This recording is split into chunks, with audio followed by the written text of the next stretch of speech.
चातुर्मास पूरा हुआ, महात्मा लोग अपने अपने स्थान को जाने लगे, तो मैं भी उन्हीं महात्माओं के साथ चल दिया।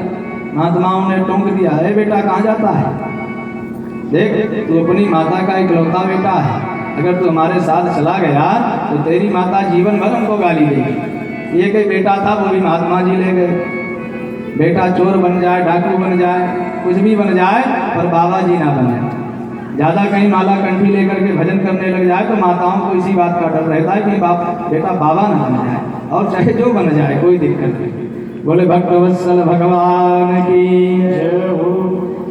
तो महात्माओं ने कहा बेटा तुम मत जाओ, तुम यहीं रहो, और जब तुम्हारी माता जी समाप्त हो जाएं तब तुम चले आना हमारे पास, प्रेम से भजन करना, कोई दिक्कत नहीं। तो नारद जी ने कहा महाराज तब तक मैं क्या करूंगा जब तक माता जी गुजर नहीं जाती। बोले हम आपको एक मंत्र दे देते हैं, इसी मंत्र का जप करो। नमो भगवते तुभ्यं वासुदेवाय धीमहि प्रद्युम्नाय निरुद्धाय नमः संकर्षणाय च। यही महामंत्र वो महात्मा लोग हमें प्रदान करके गए, और इसी मंत्र का मैं निरंतर जप करने लगा। और जब ज़्यादा भजन करने लगा तो मैया सही में डरने लगी कि कहीं बेटा हमारा बाबाओं के रंग में न रंग जाए। तो लोगों से कहने लगी कि हमारे बेटा का जल्दी से विवाह कराओ।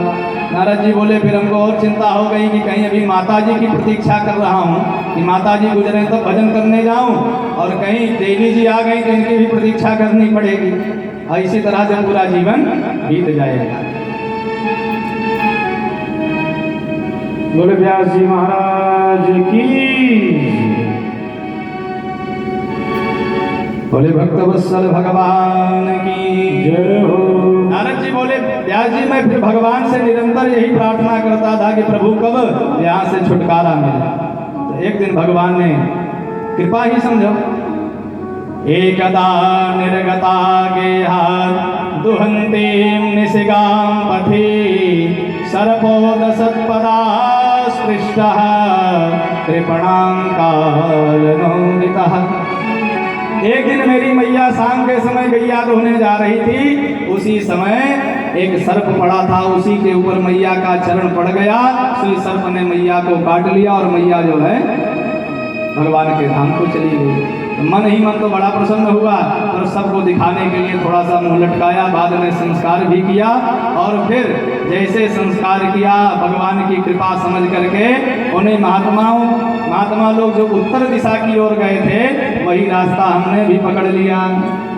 चलते चलते एक जगह थक गया, सरोवर था, उसी सरोवर में जल पिया, स्नान किया, और फिर एक वृक्ष की छाया में बैठ गया। बैठ करके वही मंत्र जपने लगा। इतने में क्या हुआ, विद्यासीन में सनैर हरि, भगवान की अद्भुत छटा मेरे हृदय में प्रकट हो गई। मैं धन्य हो गया कि ओहो मेरी साधना सफल हो गई।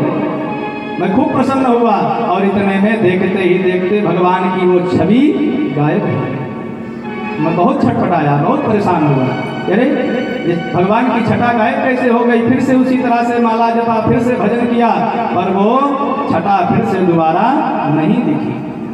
जब मैं खूब रोने लगा, बार बार भगवान का ध्यान करने लगा, तो इतने में भगवान की वाणी सुनाई पड़ी, अविपक्व कसायाणाम दुर्दर्शोहम कुयोगिनाम। भगवान ने आकाशवाणी किया, बेटा तुम्हारी साधना ठीक है, पर तुम्हारे जैसे अधकचरे योगियों को मेरा दर्शन नहीं मिलता है, पर इतना जरूर है कि तेरा सत्संग विफल नहीं होगा। इस जन्म में ना सही, पर अगले जन्म में तू हमारा सहचर बनेगा। तो देख लो, आज भगवान की कृपा है कि आज मैं ब्रह्मा जी के मानस पुत्र के रूप में प्रकट उत्पन्न हुआ। धीरे धीरे फिर वो संसार का प्रलय होने लगा। ब्रह्मा जी ने श्वास खींची, ये सारी सृष्टि ब्रह्मा जी के हृदय में चली गई। फिर जब भगवान ने सृष्टि को प्रारंभ किया तो ब्रह्मा जी के मानस पुत्र के रूप में प्रकट हुआ। और फिर देखो भगवान ने मुझ पर कितनी कृपा करी। देवदत्तामिमां वीणां स्वरब्रह्म विभूषिता मूर्छयित्वा हरिकथां गायमानश्चराम्यहम्।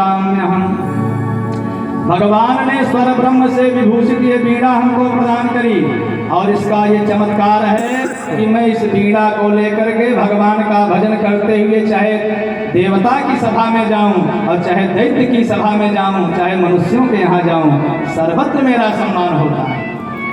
इसलिए वेदव्यास जी आप भी भगवान की महिमा का गान करिए, महिमा का वर्णन करिए। नारद जी जो है संकेत रूप में भागवत जी का ज्ञान देकर के वेदव्यास जी को चले गए।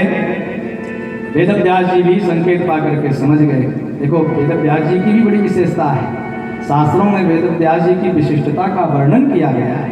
अचतुर्वदनो ब्रह्मा, बिना चार मुख वाले ब्रह्मा जी हैं वेदव्यास जी, कोई साधारण नहीं है। और द्विबाहुर परो हरि, दो भुजा वाले भगवान नारायण हैं। अभाल लोचन शंभु, बोले उनके मस्तक में नेत्र नहीं है लेकिन ज्ञान भगवान शिव जी के ही जैसा है।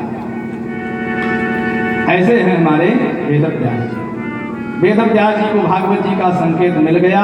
सरस्वती नदी में ब्रह्म नद्याम सरस्वत्याम आश्रम पश्चिमे तटे, ब्रह्म नदी यानी सरस्वती जी में जाकर के उन्होंने स्नान किया।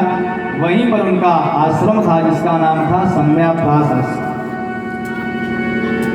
सम्याप्रास आश्रम में वेदव्यास जी बैठे, भगवान गणेश जी का ध्यान किए।